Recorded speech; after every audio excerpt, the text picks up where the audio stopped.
आपको याद होगा जब मैं जेल में था और अपनी एक कोर्ट की तारीख पे आया था तो मैंने एक बयान दिया था, जबकि मैं पुलिस के घेरे में था, मुझे रोका गया था कुछ भी बोलने से। बावजूद इसके मैंने एक बयान दिया था कि अरविंद केजरीवाल के खिलाफ गहरी साजिश और षड्यंत्र चल रहा है।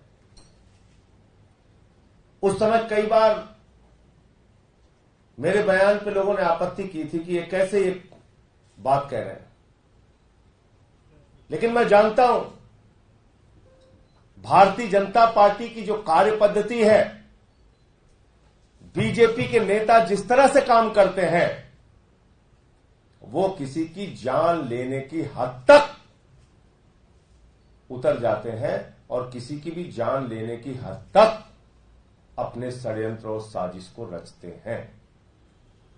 और अब जो कार्रवाई लगातार अरविंद केजरीवाल के खिलाफ चल रही है, मैं पूरी जिम्मेदारी और चिंता के साथ ये बात कहना चाहता हूं, अरविंद केजरीवाल के परिवार की चिंता के साथ ये बात कहना चाहता हूं, आम आदमी पार्टी के एक कार्यकर्ता की चिंता के साथ ये बात कहना चाहता हूं, और दिल्ली के 2 करोड़ लोगों की चिंता के साथ ये बात कहना चाहता हूं कि अरविंद केजरीवाल के खिलाफ गहरी साजिश रची जा रही है और उनके साथ किसी भी तरह का हादसा जेल के अंदर हो सकता है। किसी भी तरह का जेल के अंदर हादसा हो सकता है, क्योंकि एक निर्वाचित 3 बार के निर्वाचित मुख्यमंत्री के साथ जिस तरह से आतंकियों जैसा व्यवहार किया जा रहा है, आतंकवादियों जैसा व्यवहार किया जा रहा है, वो आप सब खुलेआम देख रहे हैं। उनकी पत्नी को उनसे आतंकवादियों की तरह मुलाकात कराई जाती है। पंजाब सूबे के एक मुख्यमंत्री को उनसे आतंकवादियों की तरह मुलाकात कराई जाती है। और तो और अरविंद केजरीवाल के मामले में ईडी के अधिकारी हों, एलजी के ऑफिस के अधिकारी हों या जेल प्रशासन के अधिकारी हों, ये मिलकर उनके बारे में रोज षड्यंत्रपूर्ण खबरें मीडिया में देते हैं। फिर से मैं दोहरा रहा हूं, षड्यंत्रपूर्ण साजिशन, गहरी साजिश के तहत जेल के प्रशासन, एलजी ऑफिस के अधिकारी और ईडी के अधिकारी मिलकर मीडिया में बाहर भ्रामक और झूठी खबरें फैलाते हैं। जेल के नियमों के मुताबिक किसी भी कैदी के बारे में उसके स्वास्थ्य से संबंधित, उसके खान-पान से संबंधित किसी प्रकार की कोई जानकारी आप सार्वजनिक नहीं कर सकते। मैं पूछना चाहता हूं, ईडी ने कल किस अधिकार से अरविंद केजरीवाल के झूठे डाइट चार्ट को मीडिया में प्रचारित करवाया? इसके पीछे की क्या साजिश है? क्या आप किसी बहाने से जहर देने की साजिश कर रहे हैं? किसी बहाने से मारने की साजिश कर रहे हैं? क्या करना चाहते हैं क्या आप? क्योंकि जो कल आपने प्रचारित किया वो सरासर झूठ था, बेबुनियाद था। मैं पढ़ के बताता हूं। पहली बात तो यह कि अरविंद केजरीवाल जी शुगर के मरीज हैं, डायबिटिक है, आज से नहीं 30 साल से इंसुलिन लेते हैं। मीडिया के बड़े बड़े पत्रकार, रिपोर्टर जो भी उनसे थोड़ी सी उनके बारे में जानकारी रखते होंगे, वो सब ये जानते हैं कि अरविंद केजरीवाल इंसुलिन लेते हैं। और किसी भी शुगर के मरीज के लिए इंसुलिन दवा कितनी महत्वपूर्ण होती है कि अगर उसको समय पर इंसुलिन ना दी जाए तो उसकी जान जा सकती है। उसके जीवन के साथ प्रधानमंत्री नरेंद्र मोदी के इशारे पर खिलवाड़ क्यों किया जा रहा है? मेरा सीधा आरोप है, भारतीय जनता पार्टी और देश के प्रधानमंत्री के इशारे पर दिल्ली के मुख्यमंत्री के जीवन के साथ खिलवाड़ क्यों किया जा रहा है? इंसुलिन जो किसी भी शुगर के मरीज के लिए सबसे जरूरी दवा होती है, जीवन रक्षक दवा होती है, समय पर ना मिले तो जान जा सकती है, ऐसी इंसुलिन दवा भी उनको क्यों नहीं मुहैया कराई जा रही है? आप कल्पना कर सकते हैं, बड़े से बड़े अपराधी का ट्रीटमेंट एम्स जैसे अस्पताल में होता है, लेकिन दिल्ली के मुख्यमंत्री, 3 बार के चुने हुए मुख्यमंत्री को जेल प्रशासन इंसुलिन मुहैया नहीं करा रहा है। और आप जानते हैं, सामान्य तौर पे जेल प्रशासन अपनी ओर से नहीं कर सकता जब तक उनके आका जो ऊपर बैठे हुए हैं, देश के प्रधानमंत्री नरेंद्र मोदी, जब तक वहां से निर्देश नहीं जाता कि यह करना है, तुम्हें यह करना है, ऐसे साजिश करनी है, ऐसे साजिश करनी है, तब तक वो अपनी ओर से ऐसा काम नहीं कर सकते। ईडी के अधिकारी झूठा डाइट चार्ट प्रचारित कर रहे हैं, कह रहे हैं अरविंद केजरीवाल अपनी शुगर खुद बढ़ा रहे हैं। शर्म आनी चाहिए ईडी के अधिकारियों को। और हम लोग जल्द ही चुनाव आयोग में शिकायत करेंगे, क्योंकि ये चुनाव का वक्त है। हमारी पार्टी के नेता को बदनाम करने के लिए जेल प्रशासन के जो अधिकारी शामिल हैं इस साजिश में, एलजी ऑफिस के जो अधिकारी शामिल हैं इस साजिश में, ईडी के जो अधिकारी इस साजिश में शामिल हैं, अरविंद केजरीवाल की जिंदगी और जीवन के साथ खिलवाड़ करने की साजिश में जो लोग शामिल हैं, उनके विरुद्ध निलंबन की कार्रवाई की जाए, उनके विरुद्ध सख्त प्रशासनिक कार्रवाई की जाए। हम चुनाव आयोग से मिलकर और भारत के राष्ट्रपति से मिलकर इसकी भी मांग करेंगे। आपने मजाक बना रखा है, आप कुछ भी करेंगे, इंसुलिन की दवा नहीं देंगे। एक आदमी की जिंदगी के साथ आप खिलवाड़ कर रहे हैं, मजाक उड़ा रहे हैं। मैं पढ़ के सुनाता हूं उनकी शुगर की रिपोर्ट।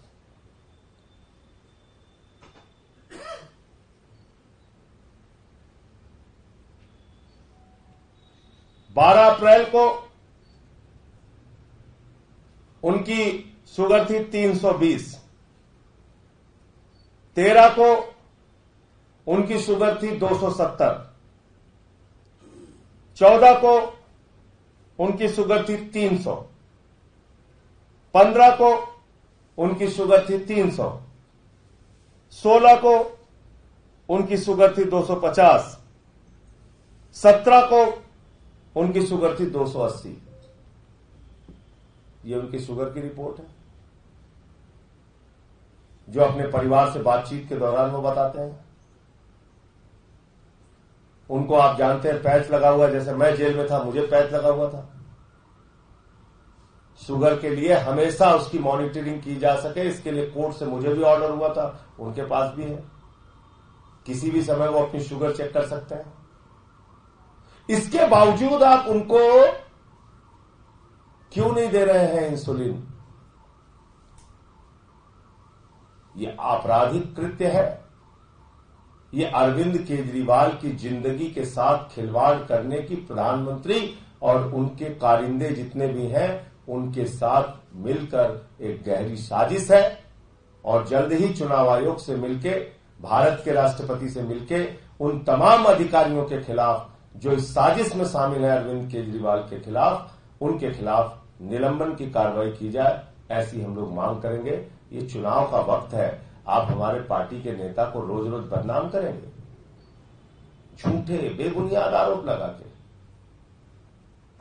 मैं तो 6 महीने जेल में रह के आया हूं। मैं बता सकता हूं किसी की निजी जानकारी आप सार्वजनिक कर रहे हैं, वो भी झूठी जानकारी, झूठी जानकारी। और ईडी तो मतलब 10 कदम आगे बढ़ गई है। जिस मामले में न्यायालय में मामला विचाराधीन है, जिस याचिका पे, जिस एप्लीकेशन पे न्यायालय का फैसला नहीं आया, उसको ईडी सार्वजनिक कर रही है।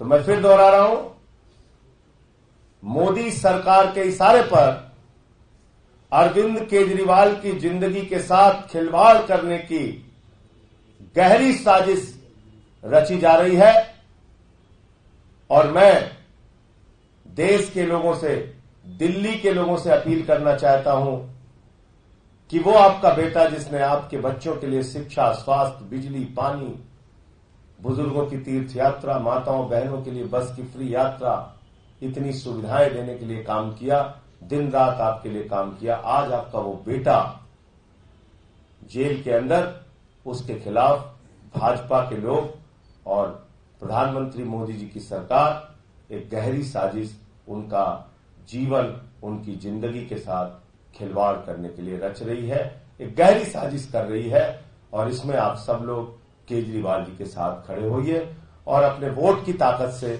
जवाब दीजिए इन बातों का। कल से आप देख रहे हैं, शर्म आती है, ऐसी राजनीति मैंने देखी नहीं। मीडिया के लोग मजाक उड़ा रहे हैं अरविंद केजरीवाल का। माफ कीजिएगा मेरी बात बुरी लगे तो, थोड़ा पता तो कर लेते हैं आप, सही जानकारी तो ले लेते हैं। कल हमारे एक नेता के बारे में पहले ही गिरफ्तारी की खबरें फैला दी चारों तरफ। आपकी भी महत्वपूर्ण जिम्मेदारी है, ऐसे मत कीजिए। इस साजिश का हिस्सा मीडिया के लोगों को बिल्कुल नहीं बनना चाहिए। आप सावधानी से सारी खबरों की पहले जांच पड़ताल कर दीजिए, फिर आप दिखाइए, जो सच है उसको दिखाइए। भाजपाई कल से ड्रामेबाजी कर रहे हैं, मजाक उड़ा रहे हैं अरविंद केजरीवाल की बीमारी का। शर्म नहीं आती तुम्हें?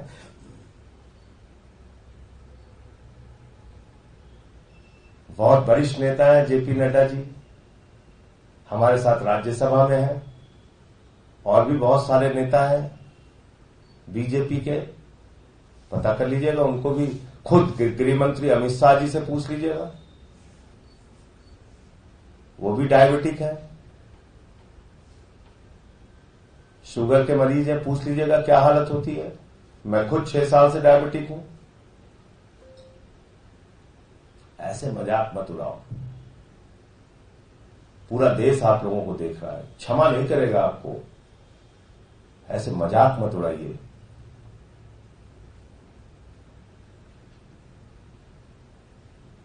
मतलब कल से मैं देख रहा हूं बीजेपी के लोग ऐसे मजाक उड़ा रहे हैं अरविंद केजरीवाल की बीमारी का। कोई कुछ बोले जा रहा है, कोई कुछ बोले जा रहा है, कोई कुछ बोले जा रहा है।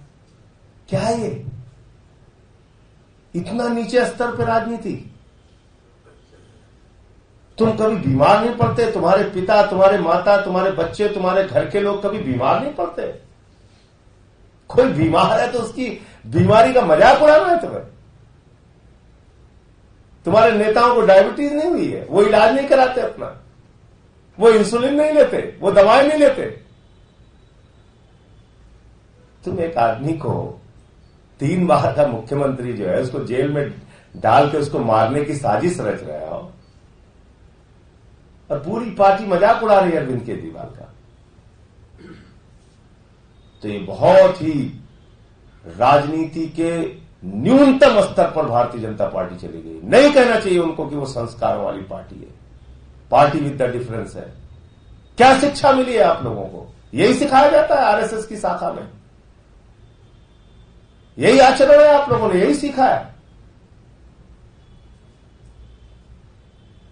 कि किसी आदमी का परिवार दुखी हो, लोग दुखी हो, उसकी बीमारी का आप मजाक उड़ाए। यही सीख के आते हो आरएसएस की शाखा से। इतनी नफरत, तुम देश का कल्याण करोगे? इतनी नफरत मन में भर के काम करने वाले लोग देश का कल्याण करेंगे? सर, एक ये सवाल उठाया जाता है कि तिहाड़ जेल अगर दिल्ली सरकार के अंडर में आ जाता है, प्रशासन दिल्ली सरकार के अंडर में आता है, तो वहां पर फिर इस तरह से पीएम और दूसरे लोग साजिश कैसे कर पाते हैं? दिल्ली सरकार के अधीन जो अधिकारी हैं वो तो आपके ऑर्डर में। डीजी किसके अंडर में है? वहां का डीजी किसके अंडर में है? जेल का, तिहाड़ जेल का जो डीजी है उसकी नियुक्ति गृह मंत्रालय करता है।